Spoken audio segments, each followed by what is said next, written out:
ऐसी ही कुछ घटना हमें मेरठ की लोकसभा सीट पर भी देखने को मिली। बीजेपी ने सिर्फ 10,585 वोट से यह सीट जीती थी, लेकिन लोकसभा चुनाव से पहले 61,365 वोटर्स के नाम हटाए गए थे वोटर लिस्ट से। एक बार फिर से वही पैटर्न सामने आता है। जिस एरिया से सबसे ज्यादा वोट काटे गए वो ऐसे एरियाज से जहां पर बीजेपी को सबसे कम वोट मिलने थे। मेरठ कैंटोनमेंट असेंबली सेगमेंट, जहां 30% वोटर्स मुस्लिम या दलित थे, वहां 16,521 वोटर्स के नाम हटाए गए, जो असेंबली के टोटल वोट्स का 3.8% होता है। इस परसेंटेज का क्या सिग्निफिकेंस है ये भी आप आगे समझेंगे। इसके बाद हापुड़ में करीब 3.2% वोट्स डिलीट किए गए। इस एरिया में दलित और मुस्लिम आबादी 50% से ज्यादा है और मेरठ के बाकी सब जगहों पर डिलीशन रेट 3% से कम रहा। अब यह मुद्दा दोस्तों सिर्फ वोटर्स के नाम हटाए जाने का नहीं है, बल्कि फर्जी वोट्स का भी है। न्यूज लॉन्ड्री ने मेरठ कैंटोनमेंट असेंबली सेगमेंट के 3 बूथ्स, बूथ नंबर 286, 304 और 305 का सर्वे किया। 2 बूथ्स पर करीब 27% वोटर ऐसे थे जिनका एड्रेस फर्जी था। आमतौर पर वोटर आईडी कार्ड्स पर कंप्लीट एड्रेस लिखा होता है, लेकिन यहां किसी वोटर कार्ड पर एड्रेस के कॉलम में केवल उत्तर प्रदेश लिखा था, तो किसी में केवल झुग्गी या नया करके लिखा गया था।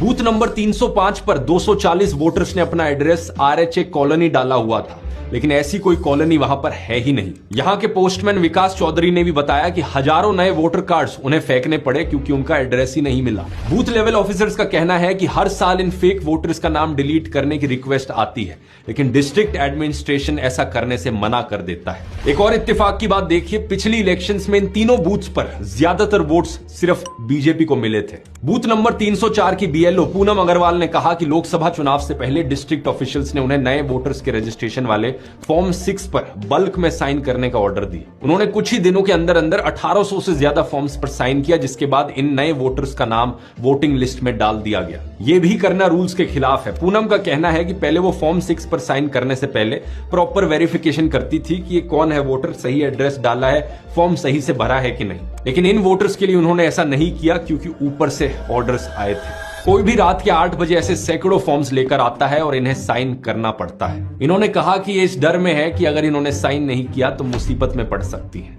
ये फर्जीवाड़ा किस तरीके से हो रहा है इसका अंदाजा आप इस बात से लगा सकते हैं कि बूथ नंबर 286 पर 48 वोटर्स ऐसे हैं जिन्होंने अपना एड्रेस शिवाजी कॉलोनी का हाउस नंबर 22 लिख रखा है। एक ही घर के 48 वोटर्स, लेकिन सिर्फ एक ही महिला है इनमें से। बूथ नंबर 305 के BLO मयंक तोमर कहते हैं कि कई बार वो देखते हैं कि पंजाब का कोई अनजान व्यक्ति आकर उनके बूथ पर वोट डाल रहा है। और सुनिए, बूथ नंबर 304 पर 2017 में जो उत्तर प्रदेश में असेंबली इलेक्शंस हुई थी उसमें सिर्फ 1.6% वोटिंग हुई थी इस बूथ पर, लेकिन 2022 में जो असेंबली इलेक्शंस हुई अचानक से 43% वोटिंग हो, मतलब 5 सालों के अंदर अंदर वोटिंग परसेंट